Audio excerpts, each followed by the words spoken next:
Hi guys, how are you doing? Welcome to another video, and this one is Power Drift on the Sega Saturn. I'm going to do that one. Now this is going to be slightly different from the usual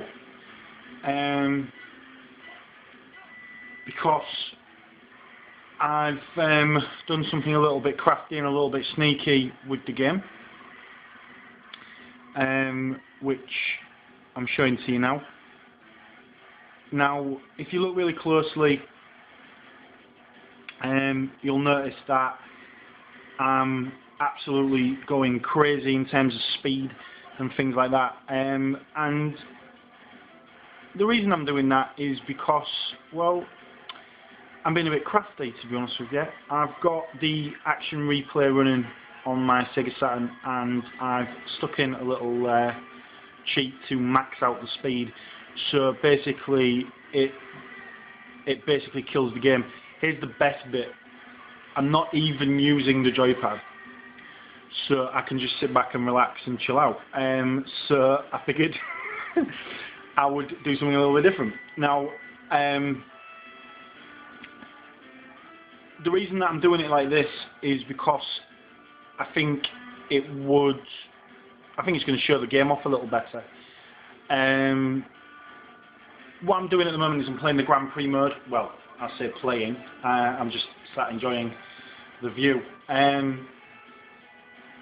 This game is something that, well, in its original, the original arcade version, to be truthful, I kind of missed it. I kind of let it slip me by, and I regret that because I have heard of it, and I know that a lot of people hold it in high regard, and the cabinet itself I know is pretty special. It's a shame I couldn't have played it in its original incarnation. Playing it on the likes of the Amiga and consoles, like and things like that. I've never really experienced it properly. I have to admit the Spectrum version is pretty cool.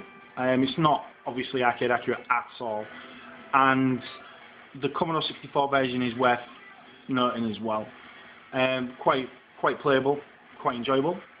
However, I've never experienced the true, full, authentic arcade experience. That is until I started playing it on Yo Suzuki GameWorks Volume 1 on the Dreamcast, and that was really the first time that I ever experienced Power Drift properly in its original-ish incarnation. When I realised that there was a Saturn game, as you can imagine, that impressed me greatly, and to realise that it was like pretty much the exact same game, albeit with a bit of extra content there and some remixed music and stuff. That's a win-win situation as far as I'm concerned, so I just had to snap it up. So this game is obviously the Saturn game, and I love it. Very, very arcade accurate from the experiences that I've played, from the videos that I've seen and the experiences that I've had.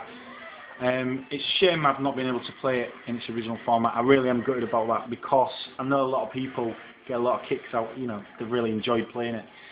It would be amazing if I could go back and play that somehow, but don't know. Barring getting rich, I'm not sure.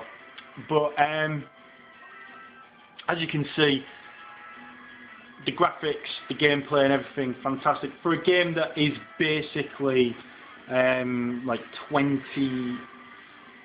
Let's have a look. I mean, you're looking at 25, 26 years old. It was like 88, 89, wasn't it? Or was it even 88? I don't know. You're looking at, yeah, it was about 88, 89, wasn't it? So you're looking at a good 25 years, and in my opinion, it still looks fresh, it still looks good. The sprite scaling still holds up, and as you can see, you've got it all there basically. Now I'm playing the Grand Prix mode, and I was already sort of like halfway through it when I started the video, but as you can see, guys, I mean, graphically, gameplay wise, the lot, it's all there, isn't it, really? and you can't argue with that as far as I'm concerned.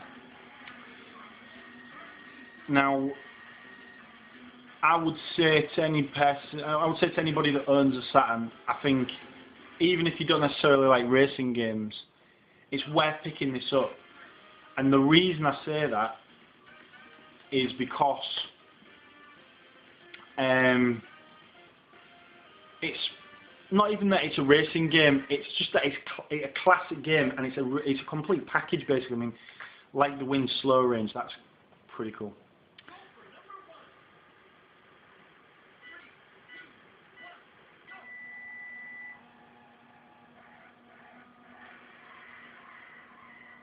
It's just a very surprising game. To be playing it on the Saturn, it's kind of bittersweet. It's kind of strange to me because you've got a game here that is arcade perfect, but then the question you should be shouting at the top of your voice is, well, shouldn't it? It should be, shouldn't it? For a machine that is basically as powerful as the Saturn is in terms of 2D power and stuff like that, it should be shifting this stuff around quite easily. Some people argue that that's not necessarily the case, and that you know, it's a technical achievement to have this game on the Saturn. But I'm not so sure. I don't know. I mean, I enjoy it. You know, I mean, don't get me wrong, I love it and everything, and I'm a Saturn fanboy, obviously, as you're aware. However, you know, just to balance the argument a little bit, I've seen games that push the Saturn to the absolute limits, and I have to question whether or not this does that. I mean, I'm looking at the Dreamcast, and I don't know if any of you guys have seen Dave Webster's tech demos on the Dreamcast, sprite scaling techniques and things like that. But you know, that's kind of really opened up my eyes to what power can be gotten from, you know, from the tech, you know, like from Dreamcast and stuff like that. And it just makes me think. I mean, I'm thinking like the Sega Saturn has got something under the hood that I don't think a lot of machines have got. But the problem is, it's a shame really, because if the Saturn had come out a year before its release date, it probably would have done really well. Its 2D power is unprecedented. I mean, it truly is a marvel. Do you know what I mean? It can shift things, sprites around, it can shift graphics around like nobody's business. And I just wonder, I mean, it's a shame that we can't get some development, you know, like Dave's little dev kit that he did for the Dreamcast, you know, like with the sprite scale and stuff like that. I'd love to see it run on the Saturn hardware. I'd just love to see something like that. I just have this feeling that the Saturn, I don't know. I mean, just from the games that I've seen and the gameplay that I've seen, I mean, obviously Dreamcast is more powerful in a lot of senses, but I'm just thinking about like 2D power now. And I'm just wondering if the Saturn, I mean, I don't know, maybe you guys who are technically minded can put me straight, but do you think that the Saturn has more 2D capabilities than the Dreamcast? Or is that a misguided view? I just look at games like this and I just think, bloody hell, you know what I mean? It looks... this on the Dreamcast, you can't, I don't know, I can't really tell it apart. But the thing is that there's less to the Dreamcast game. It's just part of a collection, isn't it? It's just the arcade experience. It's not like this at all. And the thing is I don't know. It's just stuff like this makes me wonder. It just makes me question it. But what I'll do, guys, is I'm gonna leave it there, sort of thing. I'm just really chuffed because I didn't. If only all gameplay videos could be this exhilarating. It's basically just chilling out, watching it, kind of thing.